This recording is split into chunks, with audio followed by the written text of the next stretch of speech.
CA কে NRC বলেছেন, মুসলিমদের ভুল বুঝিয়ে খেপিয়েছেন সিদ্দিকুল্লাহ চৌধুরীর নেতৃত্বে, সেই তারাই বলল একদম অ্যাপ্লাই করবেন না। অ্যাপ্লাই করলে কি হবে? আপনি চাকরি করেন, চাকরি যাবে।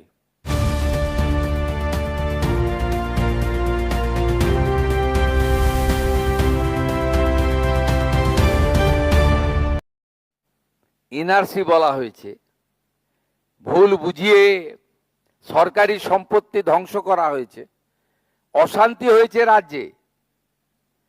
লম্বা তালিকা, আমি পড়তে শুরু করলে 40 মিনিট লাগবে। তৎকালীন মুখ্যমন্ত্রী নিজে মিছিল করেছেন সিটির মোড় থেকে শ্যামবাজার 5 মাথার মোড় এই সিএ এর বিরুদ্ধে। অথচ আজকে উনার দলের যারা সমর্থক তারাও এখন এসআইআর হওয়ার আগে পরে অ্যাপ্লাই করেছেন, কিছুজন পেয়েওছেন। এভাবে তো হয় না। সরকার তো নীতি তৈরি করে সকলের জন্য, কোনো একটা নির্দিষ্ট দলের জন্য, ব্যক্তির জন্য নীতি তৈরি হয় না। 2024 সালে তারপরে মাঝখানে বলা হলো যে আইন তো হয়েছে, কার্যকর তো হচ্ছে না।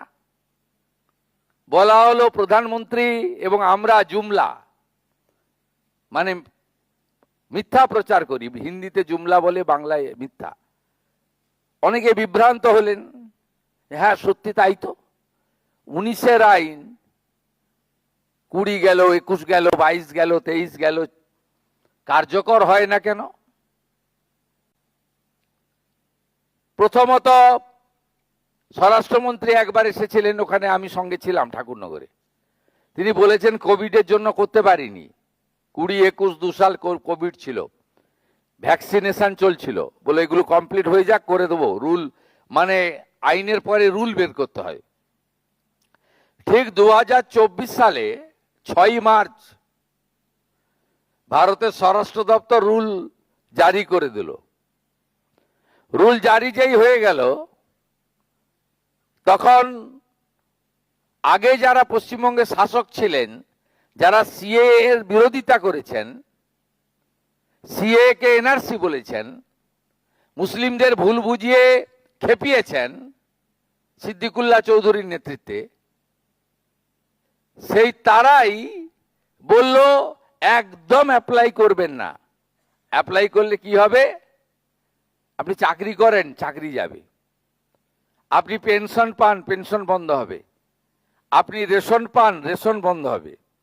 আপনি ভাতা পান, ভাতা বন্ধ হবে। আপনার ছেলে মেয়ে স্কুলে যায়, স্কুলে যাওয়া বন্ধ হবে। তখন আপনাদের মধ্যে একটা বড় অংশ ভাবলো সরকার বাহাদুর বলছেন, তাই আমরা আবেদন করব না। আমরা যত বলি আবেদন করুন, বলছে না আবেদন করব না। বার্ধক্য ভাতা, বিধবা ভাতা, লক্ষ্মী ভান্ডার, চাকরি বাকরি, স্কলারশিপ, হেনা তেনা, রেশন সব বন্ধ হয়ে যাবে। সরকার যখন বলে, তোর মানুষ সাধারণভাবে বিরোধীদের কথা শোনে না, সরকারের কথা শোনে, মুখ্যমন্ত্রীর কথা শোনে।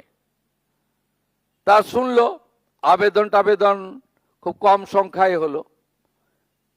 যেই ভোটার তালিকার এসআইআর শুরু হলো, তখন উনারাই মুখে না বললেও ভিতরে ভিতরে বললেন, রানাঘাট, বনগাঁ, বারাসাতে আবেদন করে দেন, আবেদন করে দেন, আবেদন করে দেন, এছাড়া কোনো বিকল্প রাস্তা নেই।